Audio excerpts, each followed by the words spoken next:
Welcome, everyone. Namaste.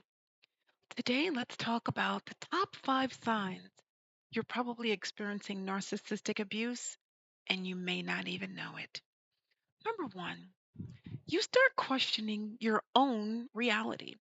You're not sure if you're overreacting, or you ask yourself, did that really just happen?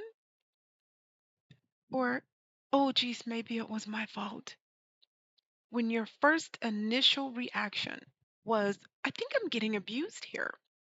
And then when you see the narcissist pulling away, if they're in a power position, you may feel like you're overreacting. You may want to take the blame just for the argument to be over. You also may want to say everything is just your fault. You know what?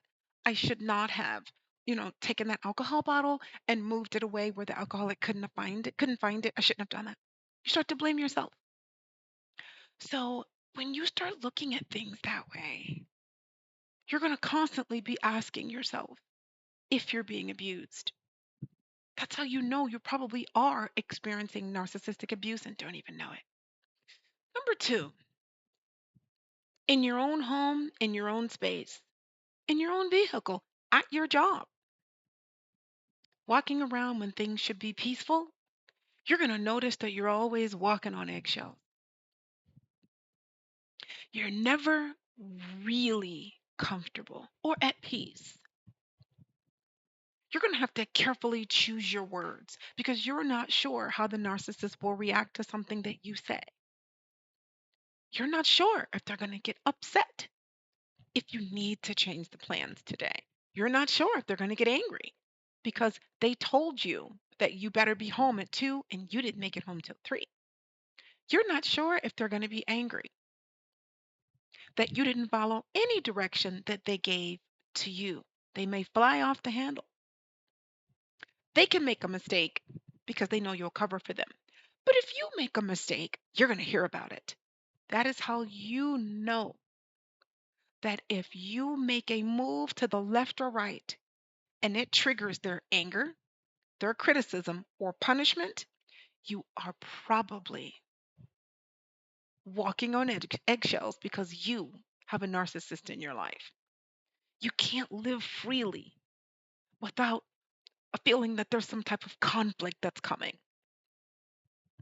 That's how you know you're probably suffering narcissistic abuse. Number three, your relationship with the narcissist in your life is built entirely around their needs. Now, I want you to really think about this one. If you have a relationship with someone in your life and your existence is built around what they need, if you know everything about them, but they know little to nothing about you, if you're talking to them on the phone and you just say hello and they eat the phone alive talking about themselves and what happened to them and their day. This happened at work. This happened with their boyfriend or girlfriend. This happened with their husband or wife. This happened with their children. This happened with this boss. This is what I'm going to do. Oh, I don't feel good. My doctor did this to me. And let me explain to you why the doctor did this to me. And you're just sitting on the other end of the phone, just, and they say, well, I have to go. I'll talk to you later. And you haven't shared one thing about yourself. You are probably suffering from narcissistic abuse and don't even know it. Number four, you lost whole pieces of yourself. You don't even know if you exist anymore. You don't see your friends anymore. You don't see your family anymore. You're not sure. You're not really sure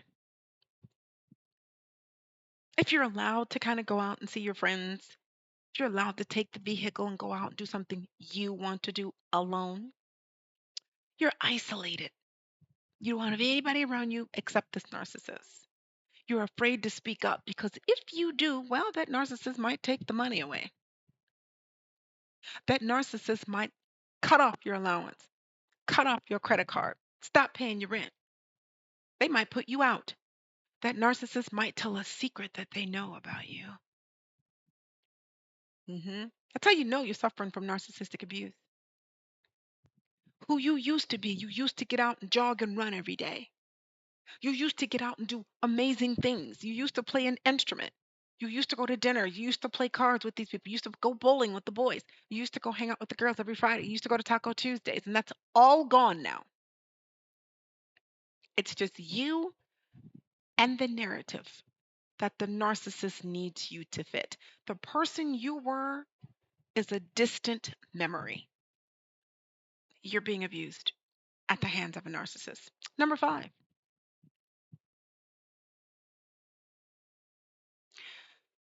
walking away.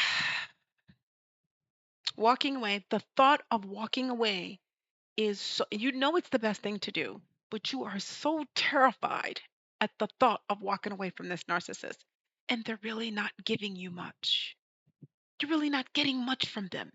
You're not getting emotionally fulfilled. You're not getting physical love and admiration from them.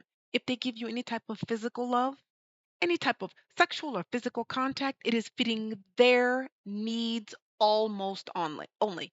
You're getting very little out of it. And you're really afraid to say so. You're scared, you're confused, you're grieving who you used to be. You feel gaslit, you feel lied to. You're doubting who you are, or if you should even stay or go, or if I leave, well, I've invested all this time in the relationship. If I stay, I'm a fool for staying. And then you think about what's happened to you and you question what happened to you.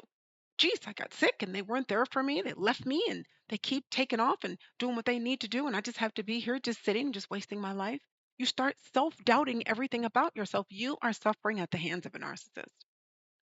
And the sooner you realize that you're suffering at the hands of a narcissist, the sooner you can begin to heal, the sooner you can begin to internally, slowly heal. Everyone, those are the top five ways that you know, and we'll do some more. Those are ways you know you're suffering at the hands of a narcissist. Let's talk about it. Namaste.